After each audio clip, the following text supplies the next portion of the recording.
Hello everybody. Today is October 31st, 2020, which is actually Halloween. However, you're not seeing this video being posted on Halloween. This is just the day it's being recorded. However, it's been quite a while since I've done a little update and tour of my elevator parts, and I think it's about time I do a little update and show you guys what has changed and some of the things I've acquired since the last video. So before I get started here, I gotta give a huge shout out to Andrew Diesel Ducey. He has contributed a lot of his extra parts from the elevator museum to this little display here.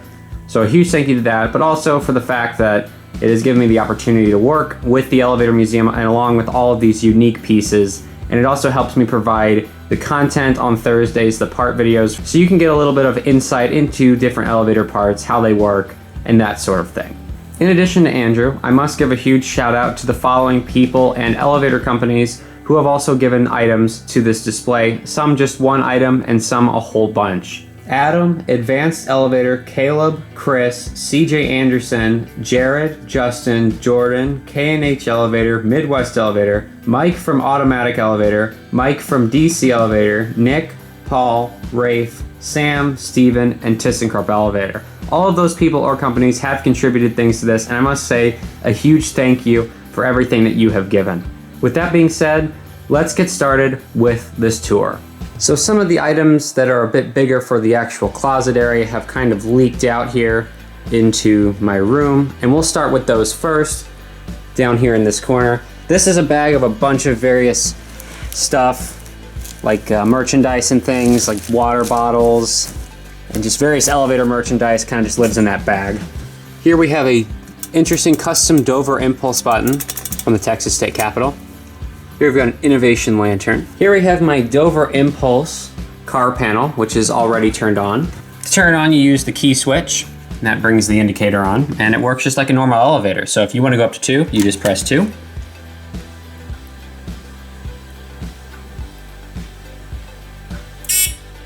And it goes up to 2. And likewise, if you want to go back down to 1, you press 1.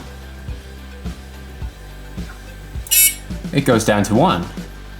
The elevator can also remember multiple calls, so if I press both floors, it remembers both 1 and 2. It'll go up to 2, cancel that call out, and then go back down to 1. If you press the alarm button, that just rings the Dover buzz, and then the door buttons don't do anything. As for the 2 key switches up here, if you insert the key for the light switch and turn it on, the emergency light pops on. And when you're done using the elevator, just switch the key to off or stop. And now moving across to this side, these are all of the items that have to be plugged in order to work. And you probably already noticed one of them is already lit up. And this here is a long panel, long elevator, and this came from the Keener garage, KP West Elevator 4. And you can see there's the indicator, got all our buttons, the phone, and the log down there. There's the phone button. If you press the alarm, it rings like it rings the fire service buzzer, which is like a fire alarm. And then pressing each of the floors will light up the button on the floor, but it also changes the indicator to the corresponding floor. So I can go all the way up to 8.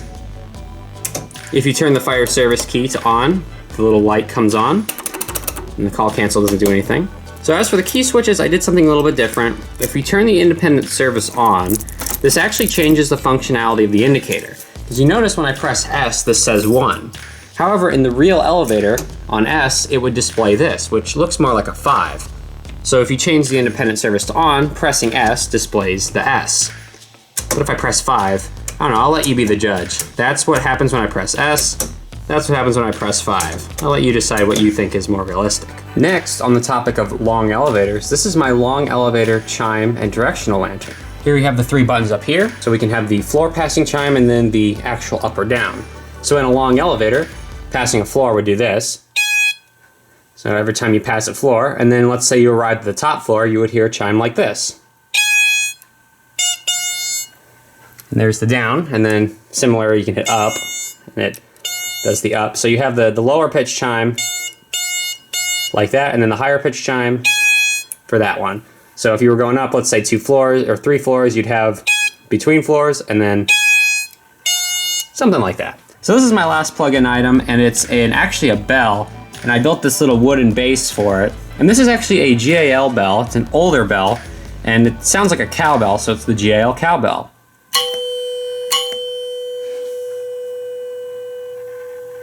And now moving into the actual closet area. Over here we have an Otis Series 1 panel, and unfortunately it is missing a lot of pieces, which I hope to fix someday. But we've got our key switches, a couple of the buttons. So when I do get all the parts for this, I do plan to make this like a little simulator as well. But as for now, it just kind of lives here in the corner. Up here we have a Schindler van and a firefighter's operation sign. Down here on the floor, normally I have my clothes hanging here, so this kind of is normally hidden. This is where I keep all the extra stuff. Got exit signs, got a couple circuit boards on the ground here. This here is all the guts for a touch panel, which you'll see later on. And down here on the floor again, we have some circuit boards. We've got a Westinghouse call panel, which is missing a lot of stuff. Got a few indicators here. This is an Otis. Got a Kone lantern, Series 1 lantern, and a Dover impulse lantern. And then down here we have a Westinghouse lantern, and this thing's pretty awesome. So if we turn it on by reaching to the back, like that, it turns on, and then we can use this remote control to control the elevator. So let's go up to floor 4. If you press 4, you'll see that the elevator, it goes up to 4. Now let's go up to 6. So we're going up, and now we're at 6. Now let's go back down to the first floor.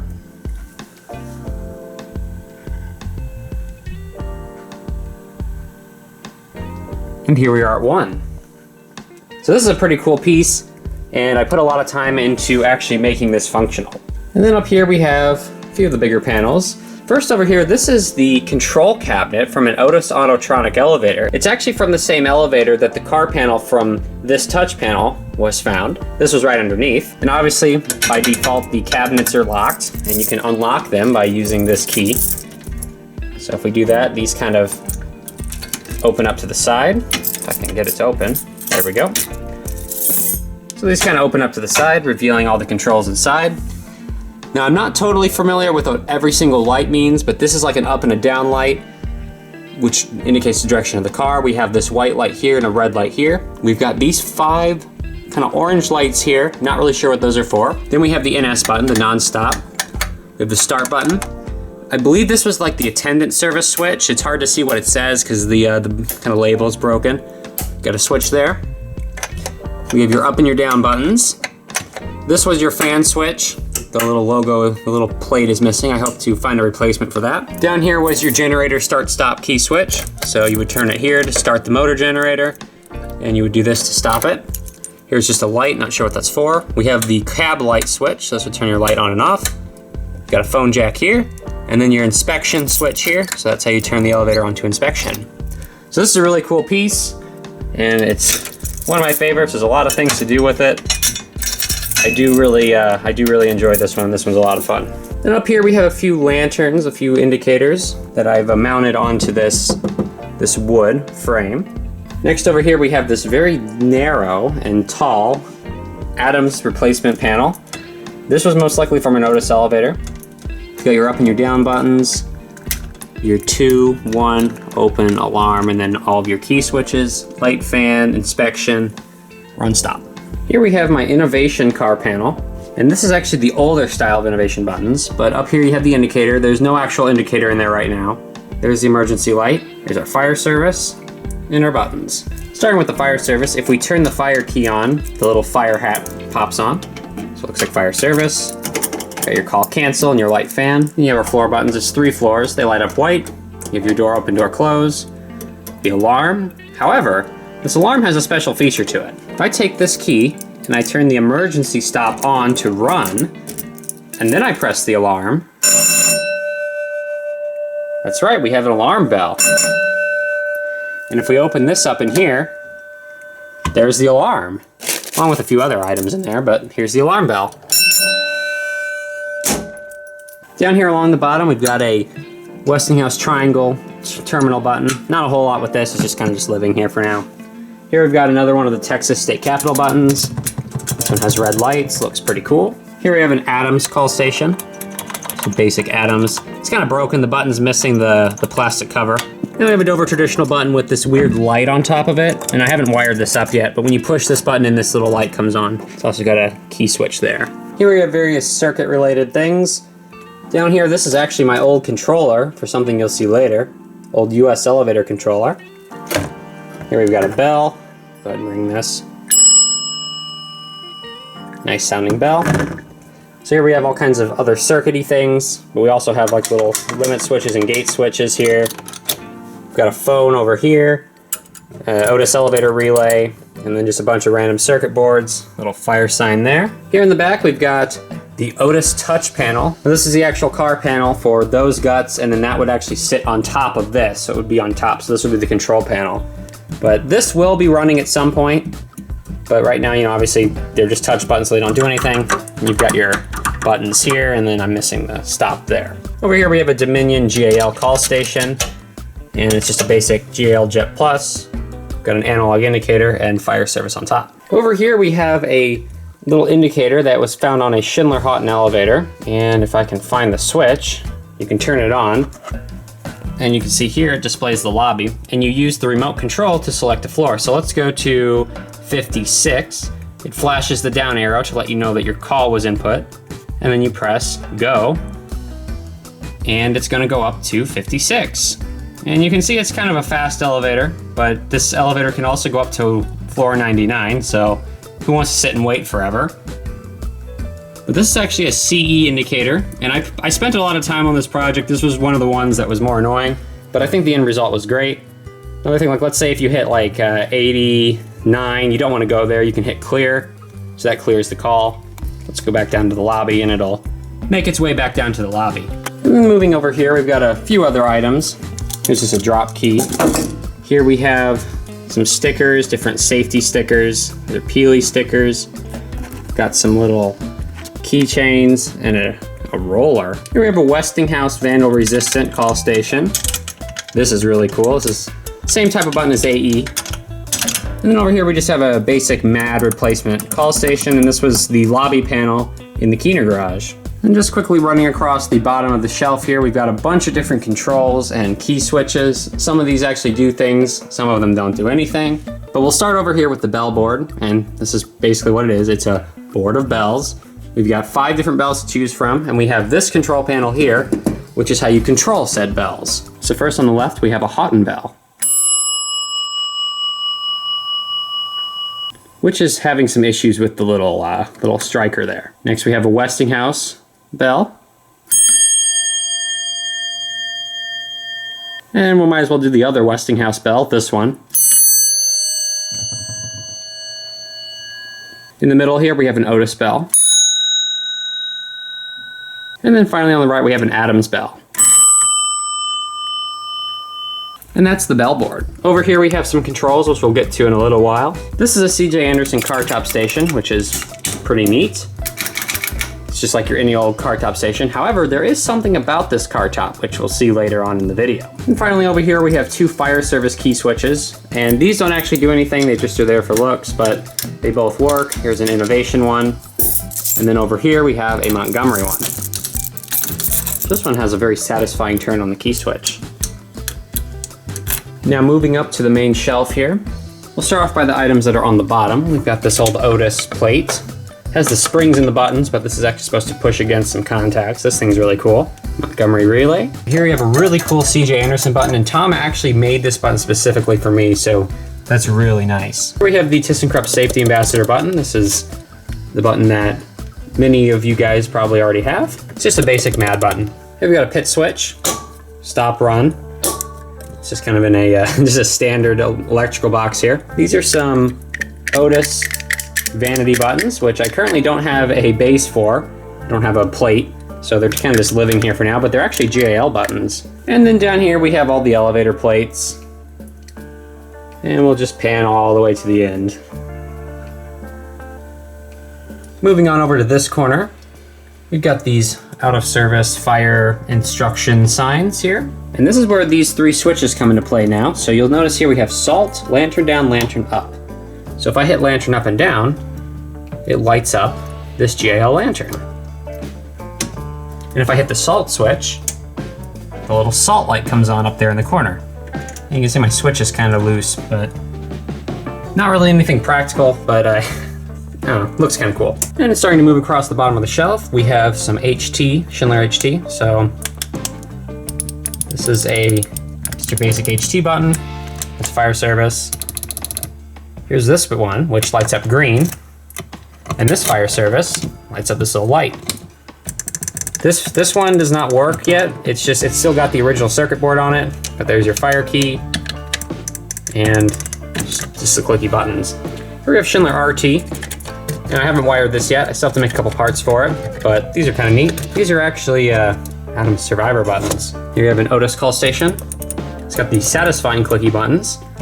Lights up yellow. We have 2 more Otis buttons here. This one lights up incandescent, and this one lights up green and red. And then up here I have a custom 3D printed STL elevator call station that I made on my 3D printer.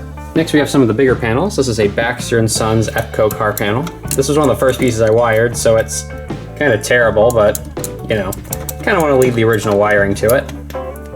Here we have a MAD call station. Appropriate with a MAD chime. Here we have an Electrodyne button. This one's really weird. It doesn't actually press. It's just like a calculator button almost behind it. So you just apply force on it and it lights up. Here we have a GAL call station.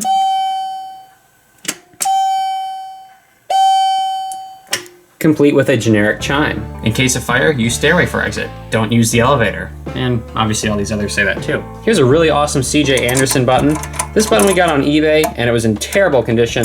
Sent it off to Tom, he restored it, and it looks really nice. Here's a Dominion GAL call station, which has a, need to clean the contacts on the down button.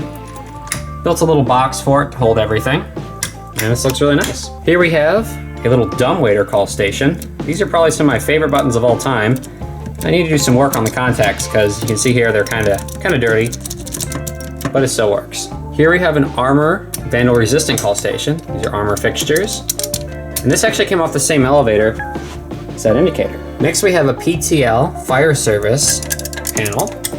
And if you actually put the key, for some reason it's on hold already, but if you turn the fire service key to on, a little fire hat comes on. Here we have probably one of the most unique car top stations I've ever seen. This was from a long elevator. It's actually from the Keener garage. This was connected to a big piece of metal with some other things on it, but it's got these interesting monitor fixtures I've never seen. And then these switches. Over here we have a long elevator button. This is one of the newer ones, the square ones. And you can see here it lights up. These are monitor buttons as well. Over here we have an Otis black button dumbwaiter panel. So you would use these buttons to send it to a floor, so send it to 3, and then C calls it to the floor you're on. And then each one makes it say in use. Real quick up here we have a little 3 braille kind of hiding away. But it's also sitting on top of this really awesome Alderson Elevator Company GAL panel. The buttons light up. Then if you stick the key in and you turn it, you can specifically call car B. Down here we have this little alarm button. That's all it is. It's just an alarm button. Kind of alarming if you ask me. Up here we have a neat Adams call station. Hiding down there in the corner, we have a custom STL elevator car panel that I 3D printed. These buttons were based off that. 1, 2, door open, and alarm, which, oh, I broke the alarm. Over here we have one of those in case of fire buttons that you'd see in California. This one's a little crusty though, you can kind of give it a spin. Innovation sales sample. And down here we have a Dover car top station with a really, really strong switch. Here's your inspection. This is actually just an Otis label, but it just kind of sits on there perfectly.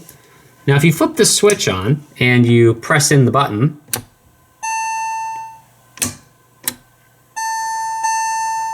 there's an Otis chime hiding behind there.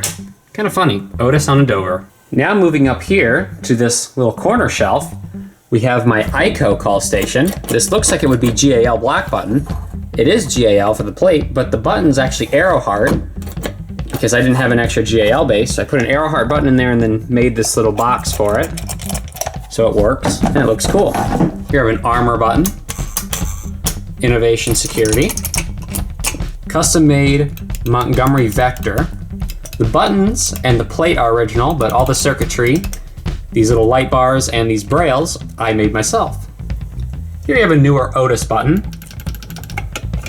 that you would find on new installs. And we also have some modern Schindler buttons, 3300 and 5500. Back here in this corner, we have an escalator panel.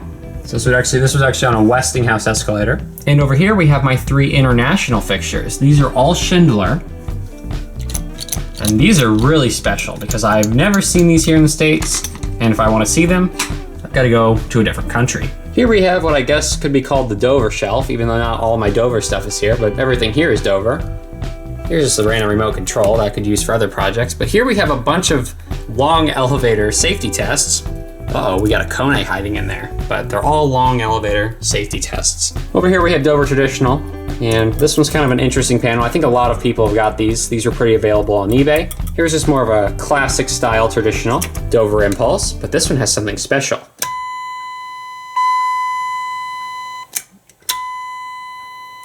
Now this one's the old style of Impulse, the non-clicky. So we have modern, and then the old. And then over here we have an old black button, Dover. Over here on this side, we've got some brails here, a long elevator plate, GAL black button, Westinghouse triangle, black button Westinghouse, long VR, so these are actually monitor buttons, but these are the ones that Long used. ThyssenKrupp button, and this is a special one. Schindler MT, General elevator, US Square, and obviously Otis Series 1. Up here on the very top shelf, we have a Montgomery A-Series panel, and if we use our key here, you can make the emergency operation light come on, but this is just like a fire service panel. Open, close, call, cancel. Here we have an Adams button, but it's a shoe button. Epco, CJ Anderson, more Epco. This is the SSL type. Again, more Epco. Arrow Heart, Otis Touch Call. This is currently not wired up. I don't have an extra cord, but this is ready to go. So all I have to do is plug it in and these will work. Houghton, Adams Touch replacement. So you can see they look very similar, except these use Adams Survivor bases and obviously they press in physically. More Adams. These are vandal resistant buttons. Some more Montgomery A series. This one has a dead battery. A Montgomery car top station. Dover black button. Otis black button. Houghton triangle. And this is kind of random, just a little simplex fire alarm station. Then over here we have a bunch of logos and plates and such. Really big Westinghouse motor logo. Midwest elevator and the Reflex MEI. Here we have my US digital indicator. And that's where this comes back into play. So if I turn this switch on, you'll see this comes on. And I can actually use this to control it. So if I hit the switch, you see the up comes on, I hit the other switch, the down comes on. And if I press the up and down buttons, I can actually change the position of the indicator. Now if I press this run button and I pull out my remote control and I hit 9, this will actually simulate going up to that floor. So this is actually going all the way up to 9. And we're at the 9th floor. And we can turn it off with the switch. Finally, up here at the very top shelf, we have my long elevator position indicator. This was the lobby panel of the Keener garage. And if we turn it on, and then what it does is it just cycles all the way up to the top floor and then comes back down. So nothing super exciting, but it's functional and it looks good. And then removing the indicator allows us to see the rest of the items. Up here we have another Epco button. It's the same type as that. We've got a Westinghouse directional lantern. That's long, vandal resistant. Dover vandal resistant. Another Dover Impulse, but this one's complete with the guts. This is an RGB Otis lantern, which means you can choose what color up and down are. Houghton, ThyssenKrupp, Montgomery, Payne, Otis, and Houghton, along with a bunch of other kind of random stuff up there. So that is it for this tour. I hope you guys enjoyed a look at all these awesome parts. Again, a huge thank you to everybody who has given an item to this little collection. Thank you guys for watching, and we'll see you guys next time.